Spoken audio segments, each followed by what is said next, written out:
नमस्कार, आप देख रहे हैं खबर विस्तार और मैं हूं आपके साथ अनुष्का।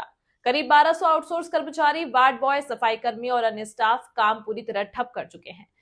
रीवा वालों, अब बिजली बिल से छुट्टी। एजी सोलर के साथ पीएम सूर्य घर योजना। सोलर सिस्टम सिर्फ 78,000 रुपए में। लुमिनस, यूटीएल, वारी, टाटा पावर जैसे टॉप ब्रांड्स के साथ अभी कॉल करें स्क्रीन पर आ रहे नंबर पर।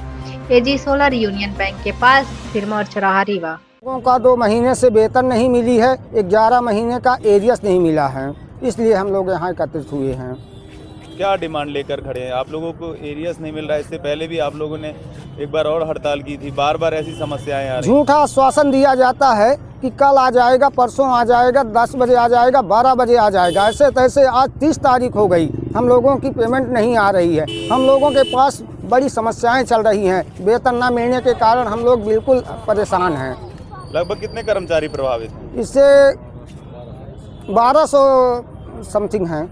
इससे पहले आपने अपनी समस्या किसको किसको बताई, कहाँ अवगत कराया? हमने अधीक्षक साहब को सूचित किया, डीन साहब को सूचित किया, कंपनी को सूचित किया, जो बड़ी कंपनी है उसको भी दिया, हाइट्स कंपनी बड़ी चल रही है, और कलेक्टर को भी दिया, श्रम विभाग को दिया, हर जगह दे चुके हैं, फिर भी हम लोगों की कोई सुनवाई नहीं पड़ रही है। इस कंपनी की इतनी तानाशाही है कि हर बार हम लोगों को परेशान किया जाता है और पेमेंट कभी टाइम से आज तक नहीं दी है। यह कंपनी को यहाँ से यदि हटा दिया जाए तो शायद इस रीवा का कुछ विकास हो सकता है। जब से इस संजय गांधी कंपनी आई है तब से हम लोगों का आज तक भी एक भी रुपया सही टाइम से नहीं मिला है। जबकि मैंने मुख्यमंत्री साहब अपने रीवा के हैं, उनको भी सूचित किया गया है कि हम लोगों की पेमेंट बराबर टाइम से नहीं मिल रही है, फिर भी नहीं हो रहा। इस कंपनी की इतनी ज़्यादा तानाशाही चल रही है। हम लोगों को अगर हड़ताल करते हैं, आते हैं तो दूसरे दिन तीसरे दिन नोटिस दे दी जाती है, ट्रांसफ़र कर दिया जाता है। बताइए सर, हम लोग क्या करें? नौकरी छान दे घर में बैठे या कि नौकरी करें? नौकरी करते हैं तो यहाँ रोटी के लिए तरस रहे हैं। मकान मालिक घर से बाहर कर दिया, बोलता है कि कमरा का किराया दो, दुकान वाला कहता है कि पैसा दो।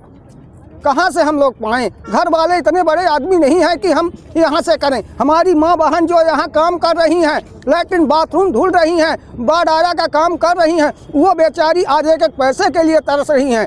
10,000 रुपये पेमेंट महीने में मिलता है, कहाँ मिले? यह कंपनी जब से आई है हम लोगों को त्रस्त कर दी। में भी आप लोगों ने हड़ताल की थी, आप जी जी, समझाइश दी, क्या वो मांग पूरी नहीं हुई? कोई मांग पूरी नहीं हुई, कोई मांग पूरी नहीं हुई है। आज आप लोगों ने काम छोड़ दिया है। अगर आप लोगों की मांग पूरी नहीं होती तो आप लोगों का अगला कदम क्या रहेगा? हम यहीं रहेंगे, अनिश्चितकालीन हड़ताल में जाएंगे, और पूरी जब मांग हो जाएगी तो मैं पुनः ड्यूटी में जाऊंगा। ऐसा नहीं है, मैं यहाँ के जो मरीज हैं, अपने आ रहे घर से मरीज हैं, उनकी सेवा हम लोग करते हैं, करेंगे, लेकिन कंपनी को भी टाइम से हम लोगों की मजदूरी देना चाहिए। जितने अधिकारी हैं सबको सूचित है, सबको जानकारी है कि इनकी पेमेंट रुकी है।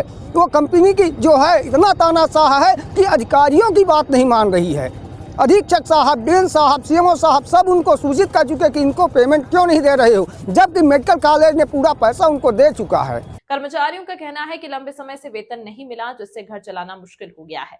बिजली बिल, बच्चों की पढ़ाई और रोजमर्रा के खर्चे पर संकट गहराता जा रहा है।